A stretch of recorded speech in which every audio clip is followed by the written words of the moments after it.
They were just kids. 3 of them. Small hands, wild eyes, pockets stuffed with cash they didn't earn. And they were running through a mansion filled with champagne towers and crystal chandeliers, past guests in designer suits and silk gowns, past security guards shouting into their radios. Behind them, the groom, a man worth more than some small countries, stood frozen at the altar, his face unreadable. His bride clutched her bouquet, confusion written across her features. No one moved, no one breathed. Because what happens next, what this billionaire does in the next 60 seconds, would change everything. Not just for those 3 kids, but for everyone in that room. And maybe, just maybe, it'll change something in you too. Before we dive deeper, let us know in the comments where you're watching from. We'd love to hear from you, and if you're new here, click on the subscribe button so you never miss any of our upcoming videos.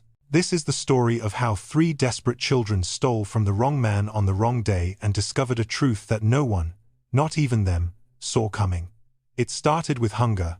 It always does. 3 kids, born within minutes of each other, sharing the same dark eyes and the same empty stomachs. Ethan, Mia, and Lucas, triplets, 11 years old. They lived in a cramped apartment on the east side of the city with their grandmother, a woman whose hands shook from arthritis and whose pension barely covered the rent. Their mother had left when they were toddlers, chasing a man who promised her a better life. She never came back. Their father, well, he was a ghost, a name they'd heard whispered but never a face they recognized. So it was just them and Grandma, surviving on food stamps, school lunches, and the occasional kindness of neighbors who had barely enough themselves. The triplets weren't bad kids. They were resourceful. Ethan, the oldest by 4 minutes, was the planner.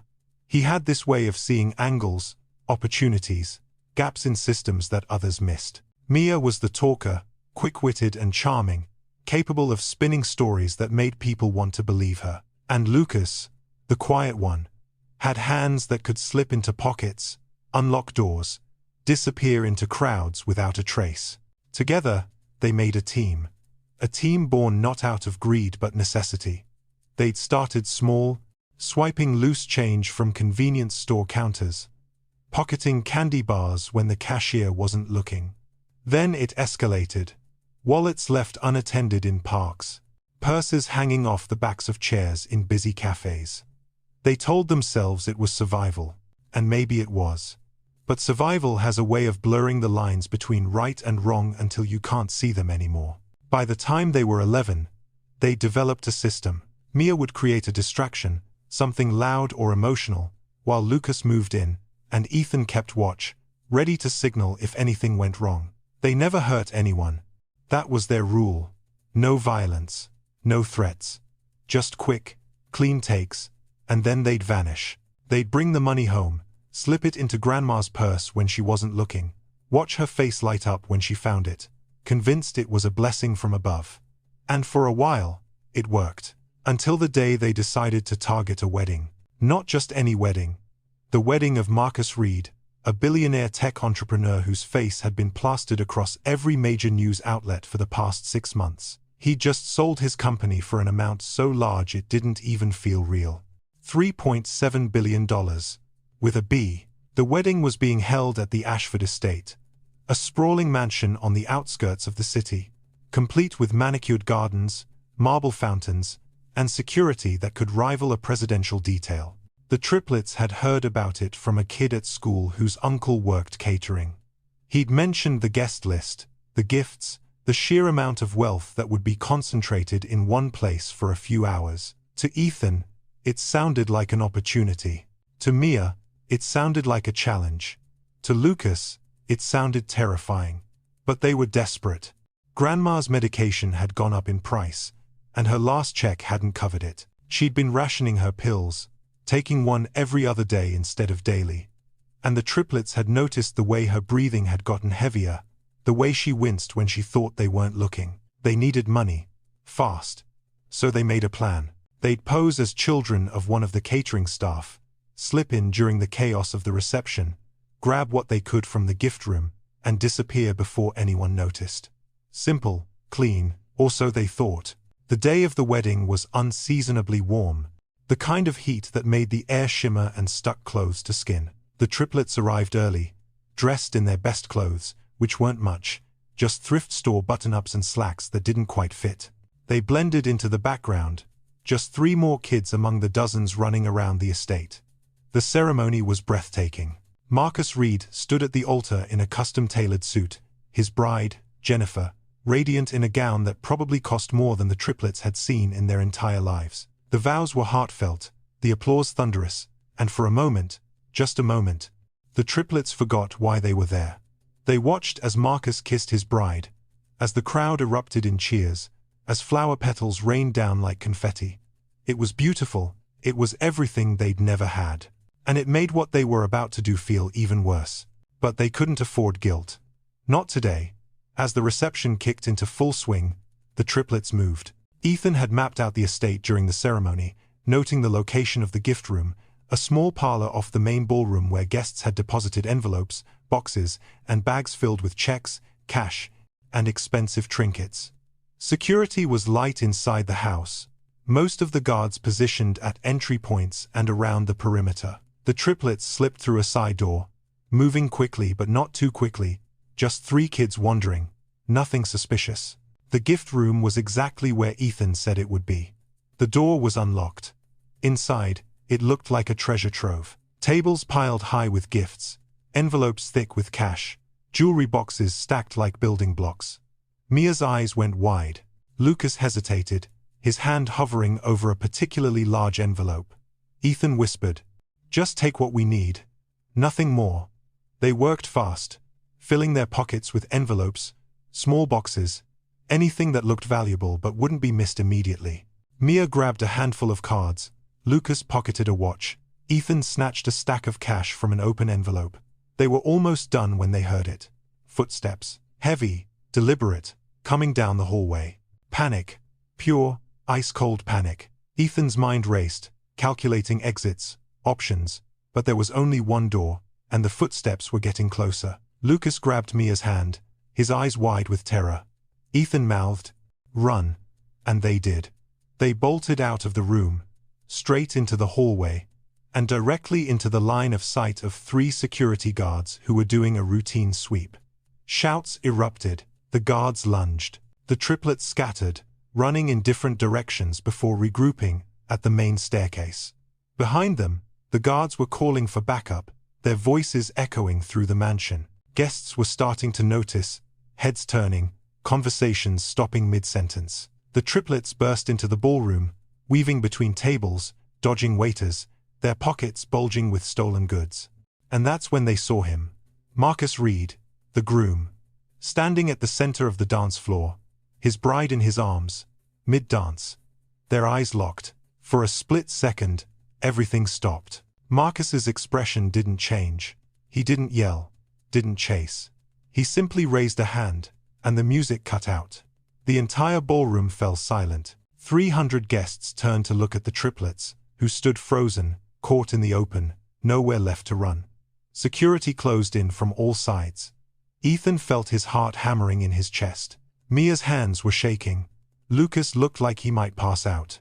This was it. They were done. But then Marcus did something strange. He walked toward them.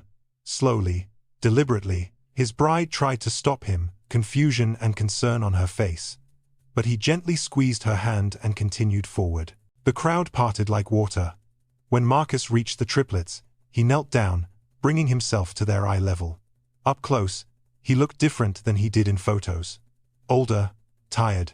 There were lines around his eyes, a sadness that the cameras never quite captured. He looked at each of them in turn, his gaze lingering, searching for something. And then he spoke. His voice was quiet, but in the silence of the ballroom, everyone heard it. "What are your names?" Ethan swallowed hard. "Ethan. This is Mia and Lucas." Marcus nodded slowly, as if he'd expected that answer. "And why are you here?" Mia, ever the talker, found her voice first. We made a mistake. We're sorry. We needed." She trailed off, unable to finish. Marcus's jaw tightened. For a moment, the triplets thought he was going to explode, call the police, have them arrested in front of everyone. But instead, He reached out and gently took the items from their pockets, one by one, placing them on the floor between them. Cash, envelopes, a watch. He stared at the pile for a long moment, then looked back at the children. "Do you know who I am?" Ethan nodded. "You're Marcus Reed. And do you know why I'm getting married today?" The triplets shook their heads. Marcus took a deep breath, and when he spoke again, his voice was thick with emotion. "I'm getting married today because 15 years ago, I lost someone I loved more than anything in the world. My sister." The ballroom seemed to hold its breath. Marcus continued, his eyes distant, lost in memory. "Her name was Sarah. She was kind, brilliant, full of life. She got pregnant young, too young, and our parents disowned her. Told her she was a disgrace. I was away at college, trying to build something, chasing success, and I didn't fight for her the way I should have. She moved away, cut off contact, and I let her. I thought I'd have time to make it right. But I didn't. She died giving birth. Complications. The doctors said it was quick, that she didn't suffer. But I never got to say goodbye. I never got to tell her I was sorry. I never got to meet her children." He paused, his voice breaking. "She had triplets, 2 boys and a girl. They were placed in foster care, and I tried to find them. I spent years, hired investigators, searched every database, but they kept getting moved, lost in the system, and eventually, the trail went cold. I thought I'd lost them forever. If your heart is racing right now, comment 'I'm still watching.' Let's see who's truly following till the end." Mia's breath caught in her throat. Lucas's eyes went wide. Ethan felt the ground shift beneath him. Marcus reached into his jacket and pulled out a folded piece of paper, worn and creased from being handled countless times. He unfolded it slowly, revealing a photograph. 3 babies, wrapped in hospital blankets, eyes barely open, tiny fists curled against their chests. At the bottom of the photo, in faded ink, were 3 names: Ethan, Mia, Lucas. The triplets stared at the photo, then at Marcus, then back at the photo. The resemblance was undeniable. The same dark eyes, the same sharp cheekbones, the same shape of the nose.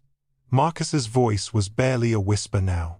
"When I saw you tonight, when I looked at you, I knew. I knew who you were. Because you look exactly like her, like Sarah." Tears were streaming down Mia's face. Lucas was shaking, his small body racked with silent sobs. Ethan, who never cried, felt his vision blur. Marcus reached out, hesitating for just a moment, then pulled all 3 of them into his arms. "I'm so sorry," he whispered. "I'm so sorry. I should have been there. I should have found you sooner." The ballroom erupted. Gasps, whispers, a few people openly crying. Jennifer, Marcus's bride, approached slowly, her hand over her mouth, tears in her eyes. She knelt beside them, wrapping her arms around the group, completing the embrace. For a long moment, no one moved. Then Marcus pulled back, looking at the triplets with a mixture of grief and joy. "I don't know what you've been through. I don't know what brought you here tonight. But I want you to know that you're not alone anymore. You're family, you're my family, and I'm going to spend the rest of my life making up for the time we lost." Ethan's voice was hoarse. We stole from you." Marcus smiled through his tears. "I don't care about the money. I care about you. All I've ever wanted, all these years, was to find you. And now you're here. That's all that matters." Mia wiped her face, her voice small. "We live with our grandma. She's sick. We were just trying to help her." Marcus's expression softened even more. "Then we'll help her together. Whatever she needs, whatever any of you need, it's yours. I promise." The rest of the night was a blur. Marcus introduced the triplets to his new wife, who welcomed them with open arms and a warmth that felt almost foreign. They met extended family, aunts and uncles and cousins they never knew existed, all of whom looked at them with a mixture of shock and joy. Marcus arranged for immediate medical care for their grandmother, calling in favors from top doctors, ensuring she'd have the treatment she needed. The gifts the triplets had tried to steal were quietly returned, and no charges were pressed. No police were called. Instead, Marcus made an announcement to his guests, explaining who the triplets were, what they meant to him, and how they'd just become part of his family. The applause was deafening. The triplets, who had spent their entire lives invisible, overlooked, forgotten, were suddenly seen. Truly seen. And it was overwhelming in the best possible way. In the weeks that followed, their lives changed in ways they couldn't have imagined. Marcus moved them and their grandmother into one of his properties, a beautiful home with a backyard and bedrooms for each of them and medical equipment for Grandma.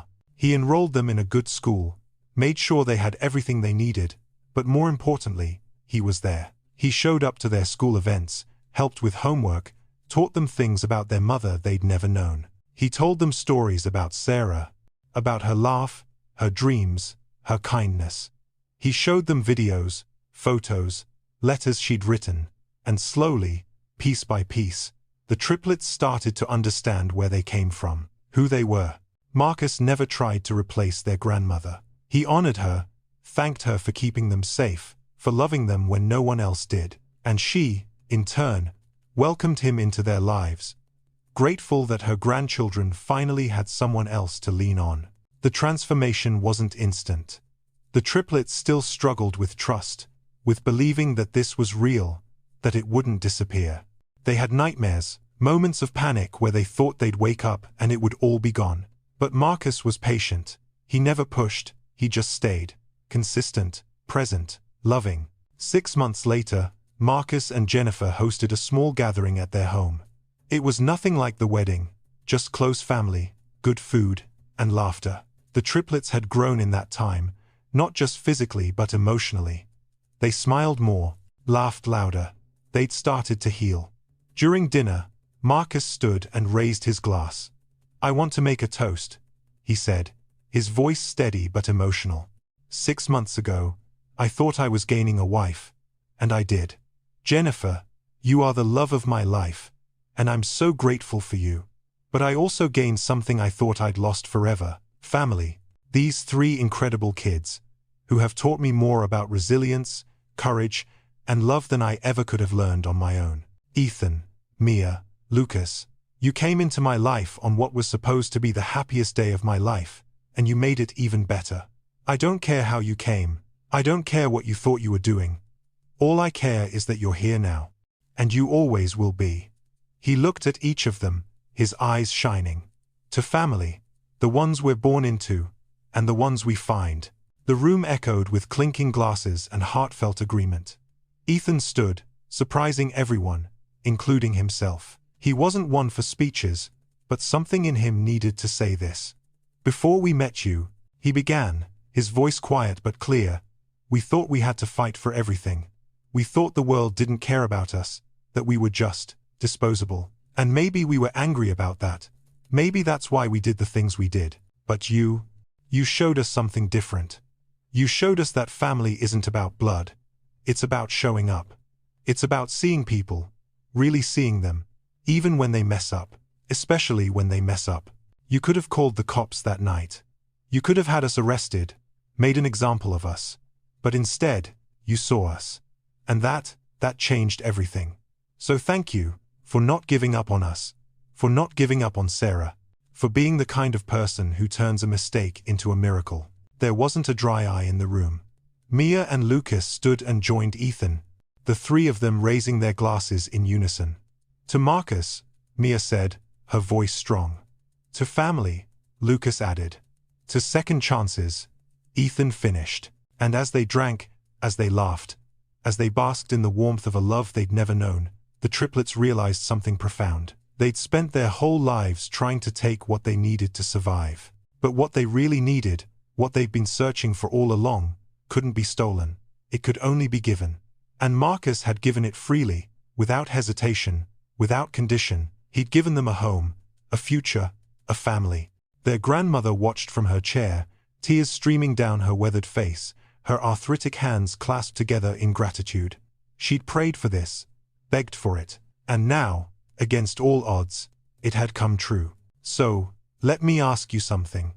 What would you have done in Marcus's position? If 3 kids had tried to steal from you on one of the most important days of your life, Would you have seen past their actions to the desperation beneath? Would you have been able to forgive, to embrace, to love? And for those of you who have ever felt invisible, overlooked, forgotten, does this story give you hope? Do you believe that somewhere out there, someone is looking for you, waiting to see you, to know you, to love you? Think about the choices we make when we're desperate. Think about the lines we cross, the things we justify, the people we become when survival is on the line. Are we defined by our worst moments, or by what we do after them? Marcus could have been vindictive, angry, hurt, and he would have been justified. But instead, he chose compassion. He chose to see the bigger picture, to understand that those 3 kids weren't criminals. They were family, lost, scared, desperate family, and that choice, that single moment of grace, changed 4 lives forever. This story isn't just about a billionaire and 3 kids. It's about all of us. About the ways we judge people based on a single action, a single moment, without knowing their story. About the ways we miss opportunities to connect, to love, to heal, because we're too focused on being right, on protecting ourselves, on maintaining our boundaries. But what if we didn't? What if we looked a little deeper, listened a little longer, loved a little harder? What if we gave people the benefit of the doubt, the second chance, the grace we'd want for ourselves? Maybe, just maybe, we'd find that the people we thought were strangers, the ones we thought didn't belong, are actually the family we've been searching for all along. So where are you watching from? Have you ever experienced a moment of unexpected grace, a time when someone saw past your mistakes and loved you anyway? Share your story in the comments. Let's create a space where we can be honest about our struggles, our failures, our desperate moments, and celebrate the people who pulled us back from the edge. And if you're new here, subscribe. Because this channel is all about stories like this. Stories that remind us that we're human, that we're flawed, that we're capable of both great harm and great love. Stories that challenge us to be better, to see more, to love harder. Thank you for watching. Thank you for staying. Thank you for being part of this community. Until next time, remember that you are seen, you are valued, you are loved, and your story, no matter how messy, no matter how broken, is worth telling.